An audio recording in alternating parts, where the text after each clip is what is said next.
At a luxury hotel, a wealthy white CEO accuses an elderly black housekeeper of stealing her diamond ring.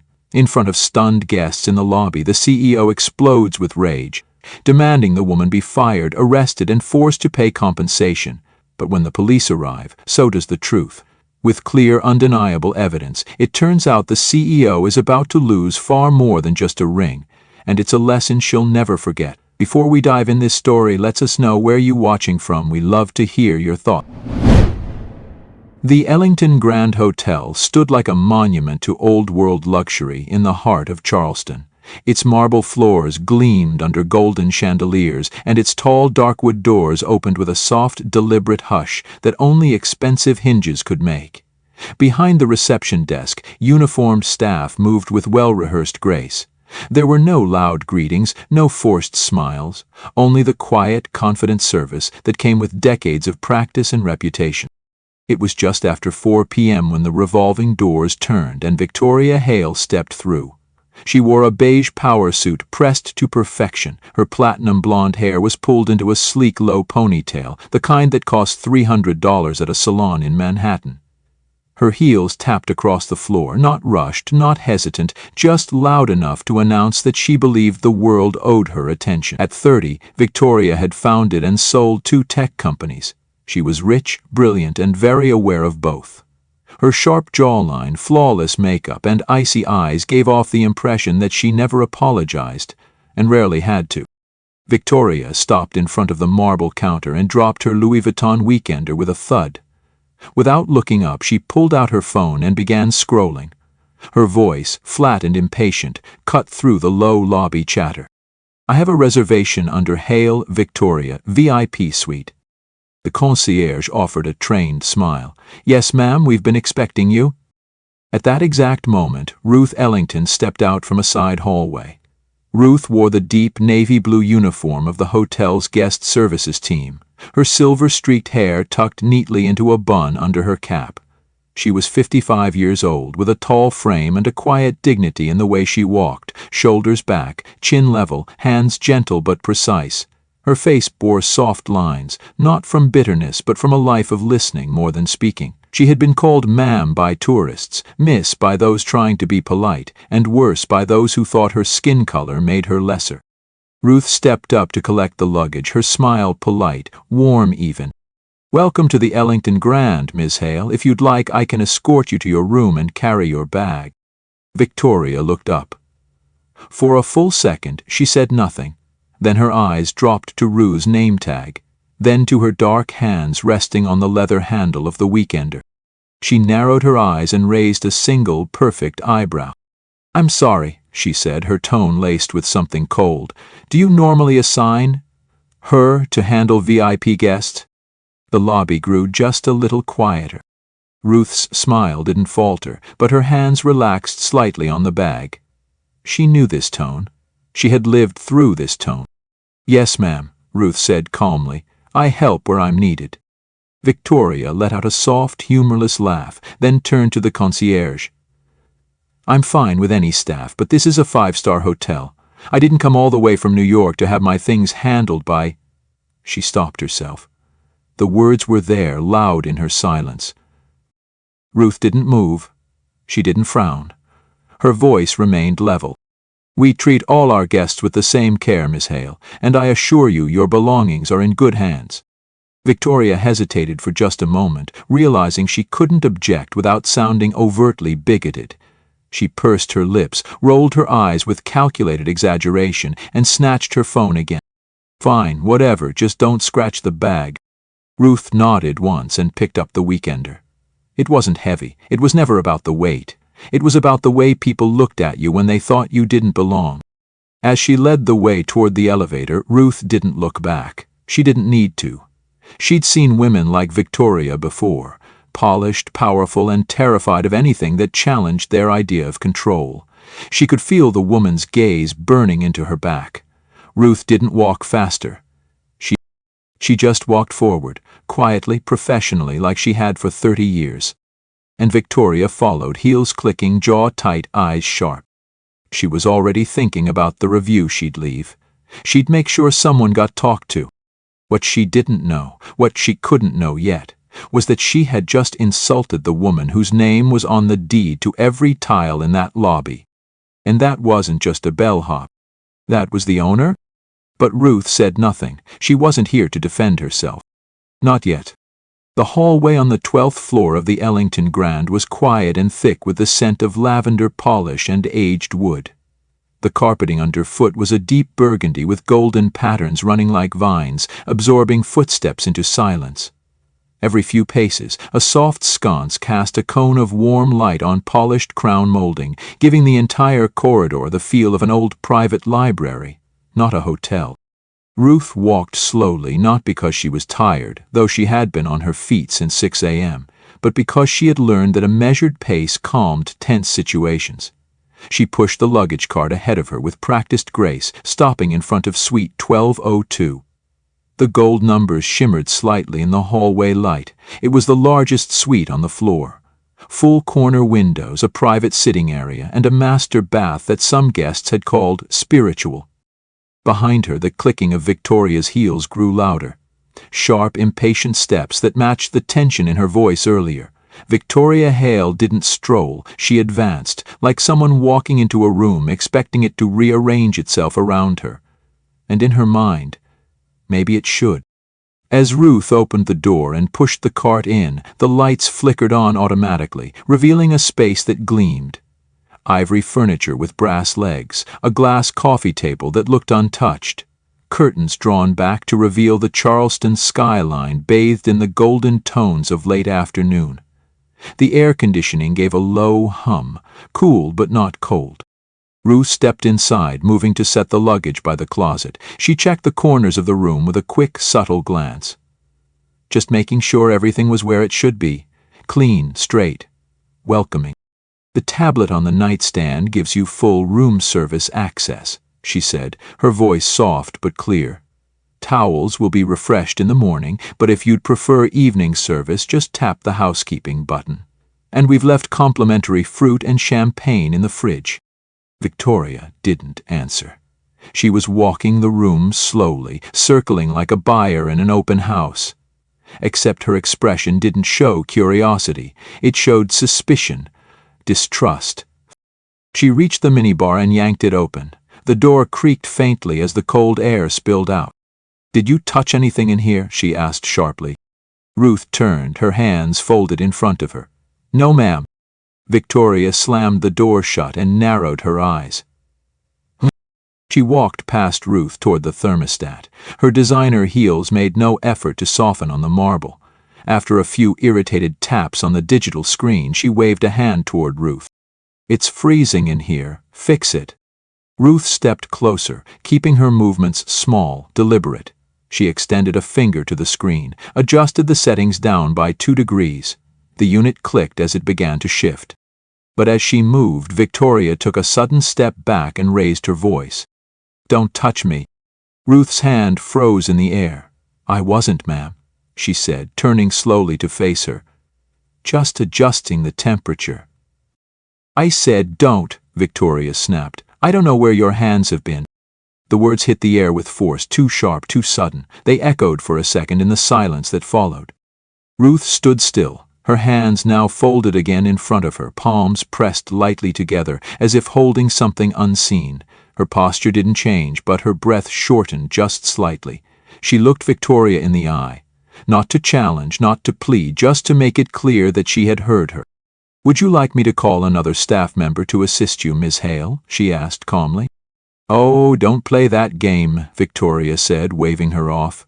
"I'm not stupid. The moment someone like me says something, you people cry racism like it's a reflex." Ruth blinked once. She didn't frown. She didn't speak. She bent down and fixed the corner of the rug by the edge of the bed. It had curled slightly from where the last guest had rolled a suitcase over it. Details mattered to Ruth. She had always believed the little things revealed the truth. "I'm just here to do my job," she said, standing again. Victoria stepped closer now, close enough for Ruth to smell the expensive floral perfume on her blouse, thick and sweet. "Don't pretend like you don't have an attitude," Victoria hissed. "All that yes ma'am, no ma'am." I've been in enough hotels to know fake manners when I hear them. Ruth looked at her, not down, not up, just looked. It's not fake, she said simply. It's respect. But that goes both ways. Victoria scoffed. Save the speeches. And just like that, she turned her back. Ruth lingered for a beat. She could feel the pressure in her chest. Not anger exactly. Not even hurt. Just that old, familiar weight, the one that came from knowing a person had made up their mind about you before you said your first word. If you need anything else, Ruth said, her voice steady, just call the desk. She walked out, gently pulling the door closed behind her, her fingers firm on the brass handle. The hallway welcomed her back with its quiet air and soft carpeting. And she didn't look back. Morning sunlight poured through the tall glass windows of the Ellington Grand's main lobby, cutting long golden streaks across the marble floor. The chandeliers above gleamed softly, reflecting off polished brass and the surface of the concierge desk. Guests wandered through in casual clusters, some with rolling suitcases, some seated on leather benches sipping espresso reading the day's paper. And then came the voice. Loud, high, sharp enough to crack the calm like a whip. My diamond ring is gone, it's gone. Heads turned instantly. Victoria Hale stood in the center of the lobby, her manicured hand raised high for everyone to see, her face flushed with theatrical panic. She wore a pale cashmere sweater now, her hair pulled back into a tighter ponytail than yesterday, her heels clicking wildly as she stepped forward like a woman preparing to deliver a speech, not file a complaint. That woman from yesterday, She paused, her voice dropping just enough to imply everything she didn't need to say aloud. Older black maid. She was the last person in my room before I noticed it missing. The entire lobby froze. Quiet rippled out in waves. A businessman in a gray suit glanced up from his laptop. A family paused near the elevators. Even the doorman outside leaned in slightly through the open entrance. Victoria turned toward the reception desk now, eyes locked on the young clerk behind it.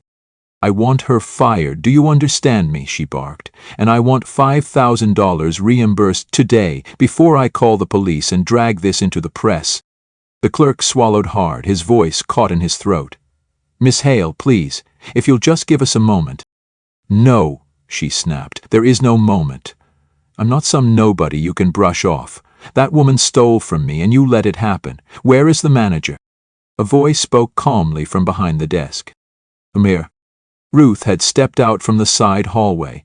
She wore the same navy blue uniform, ironed and spotless, and she carried nothing in her hands, no clipboard, no apology, just herself, upright, composed, and infinitely still. Her presence shifted the air. The young clerk stepped back instinctively, relieved, almost hiding behind her. But Ruth didn't blink. She looked straight at Victoria. Not with anger, not even surprise. Just quiet awareness. Victor scoffed the moment their eyes met. Oh, what a coincidence. How convenient that you're here right now. I work here, Ruth replied evenly. This is where I belong. Not anymore, it's not, Victoria snarled. I want her out of this building now. I don't care if she's been here 30 years or 30 minutes. She's a thief. I haven't taken anything from anyone, Ms. Hale, Ruth answered calmly. Her voice didn't rise to meet the other woman's fury. She didn't need it to. And I certainly don't need anything from someone who treats others like they're disposable. Victoria's eyes widened as if the mere fact of Ruth answering her was an insult. You really have no idea who you're dealing with, she hissed. You think politeness can cover up what you did? You touched my things. You were alone in that room. No one else went in. I want the police here. Now. She pulled out her phone and dialed, pacing in small angry circles as if the floor itself had wronged her. I'm reporting a theft at the Ellington Grand. My ring was stolen and I want an officer here immediately, she snapped into the phone. Yes, I know who took it. Her name is Ruth, she's the maid. And you better come with backup because I won't be silenced. Ruth stood still as the call ended. She didn't explain. She didn't ask questions.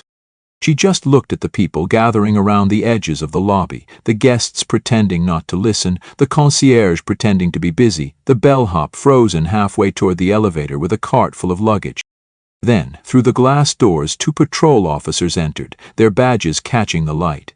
Behind them came a third figure, taller, in plain clothes, but unmistakably in command. His stride was measured, intentional. It was Chief Eli Ellington, head of Charleston Police Department. And Ruth's son. His dark jacket was unbuttoned, his badge hanging from his hip. His eyes swept the lobby in one practiced pass, reading the scene instantly. He saw the tension, the embarrassment, the outrage, all of it hanging in the air like dust waiting to settle. Victoria turned toward him, already halfway through her performance. "Thank God. Officer, I've been robbed, and the woman who did it is right there. You need to arrest her before she disappears with my property." Eli didn't look at her right away. He looked at Ruth, his mother. Then he turned back to Victoria. "Why don't we take this into the office?" he said calmly, motioning toward the private management room near the side corridor. "We'll get the full story." Victoria's eyes lit up with the glow of impending vindication. She followed with the kind of self-satisfied pace reserved for women who thought the law bent toward power. But she had no idea.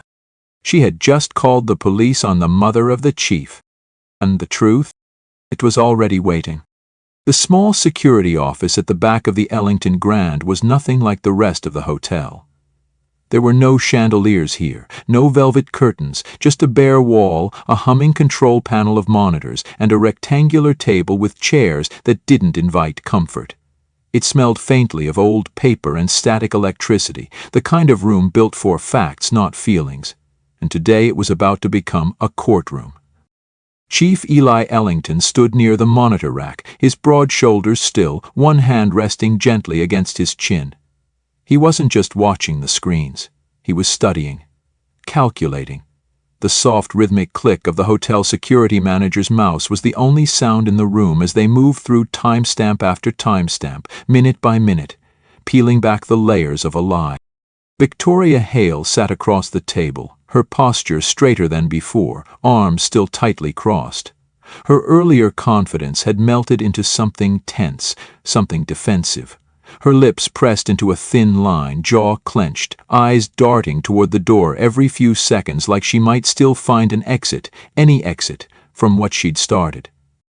Ruth sat near the corner of the table, her fingers loosely interlaced in her lap. She hadn't spoken once since they entered. Her eyes were steady. She watched the footage with quiet knowing, as if this wasn't just about proving something. It was about revealing something the world had always tried to ignore. "All right," the security manager said quietly. "We've got 3 clips, 1 from last night, 2 from this morning." The room dimmed slightly as he cued the first recording.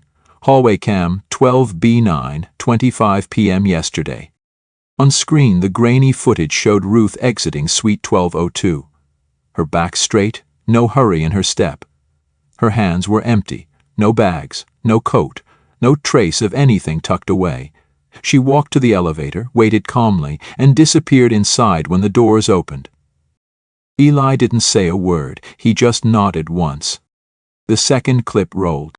Lobby cam, 4C, 10:10 p.m., same night. Victoria appeared in the frame, striding confidently through the lobby, her white cashmere sleeve pulled back just enough to catch the light. There it was, a flash. The diamond on her ring finger sparkled with unmistakable clarity as she waved toward the valet desk. The footage paused right there, her hand the ring, frozen in time.